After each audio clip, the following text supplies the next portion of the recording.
ஹரே கிருஷ்ணா. உபதேசாமிர்தம் பாகம் 10 பதம் 3. உத்ஷாஹான் நிஷ்சயாத்தைர்யாத் தத்தத் கர்ம பர்வர்த்தனாத் சங்கத்யாஹாத் ஷதோ விருத்தே ஷட்பீர் பக்தி பிரசித்யதி. மொழிபெயர்ப்பு: தூய பக்தி தொண்டை நிறைவேற்றுவதற்கு அனுகூலமாக 6 கொள்கைகள் உள்ளன.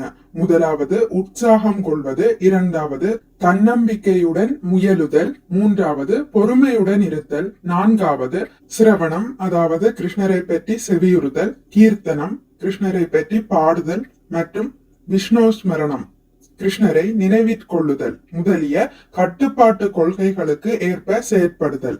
ஐந்தாவது பக்தர் அல்லாதவர்களின் சகவாசத்தை கைவிடுதல். ஆறாவது முந்தைய ஆச்சாரியர்களின் அடிச்சுவடுகளை பின்பற்றுதல். இந்த 6 கொள்கைகளும் தூய பக்தி தொண்டின் முழு வெற்றியை நிச்சயமாக உறுதி செய்கின்றன. பொருளுரை: பக்தி தொண்டு என்பது மனக்கற்பனை அல்லது கற்பனையான பரவசத்தை பற்றிய ஒரு விவகாரம் அல்ல. அதன் கருப்பொருள் அனுபவத்தில் உணரக்கூடிய செயலாகும். ஸ்ரீல ரூப கோஸ்வாமி தமது பக்திரசாமிருத சிந்து 1.1.11 எனும் நூலில் பக்தி தொண்டை பின்வருமாறு விவரித்துள்ளார். அந்யாபிலாக்ஷித சூன்யம் ஜான கர்மாதி அனாவிருதம் ஆனுகூல்யேன கிருஷ்ணானுசீலனம் பக்திர் உத்தமா. முழுமுதற் கடவுளான ஸ்ரீ கிருஷ்ணரிடம் உத்தம பக்தி அல்லது கலப்பற்ற பக்தி கொள்வதென்பது அவருக்கு அனுகூலமான முறையில் பக்தி தொண்டை ஆற்றுவதாகும். இந்த பக்தி தொண்டு சம்பந்தமில்லாத உள்நோக்கங்களிலிருந்து விடுபட்டதாயும் பலநோக்கு கர்மம், அருவமான ஞானம், மேலும் மற்றெல்லா சுயநல ஆசைகள் ஆகியவை இல்லாததாகவும் இருக்க வேண்டும். பக்தி என்பது ஒரு வகையான பண்பாடாகும்.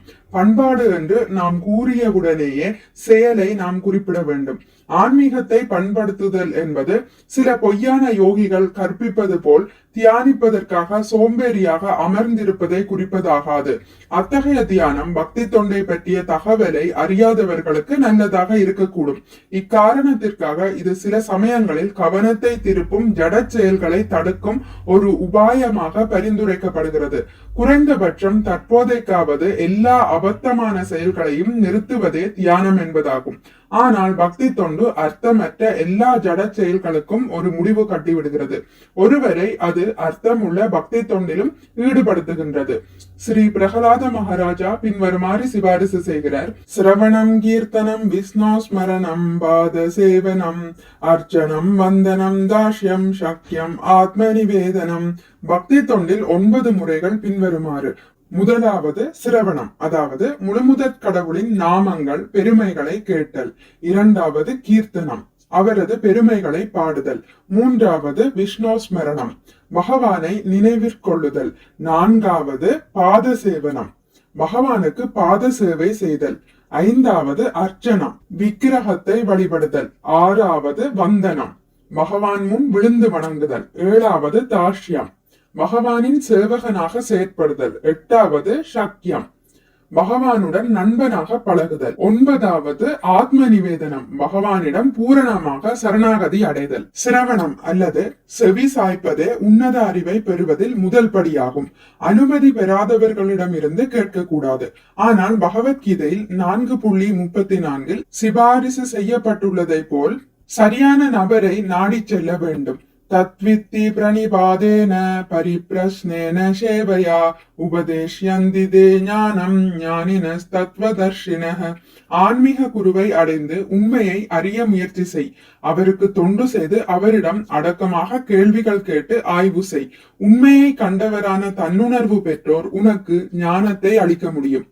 முண்டக உபனிஷத்தில் தத்விஜ்ஞானார்த்தம் குரும் ஏவாபி கச்சேத் என்று மேலும் சிபாரிசு செய்யப்பட்டுள்ளது.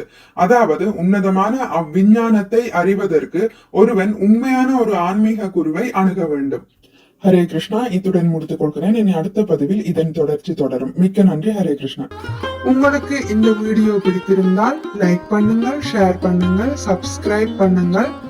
நோட்டிபிகேஷன் பெல்லை அழுத்துவதன் மூலம் அடுத்த பதிவுகள் உங்களை வந்தடையும். பகவான் ஸ்ரீ கிருஷ்ணரை பற்றி கேட்டு மகிழ்வோம். ஹரே கிருஷ்ணா.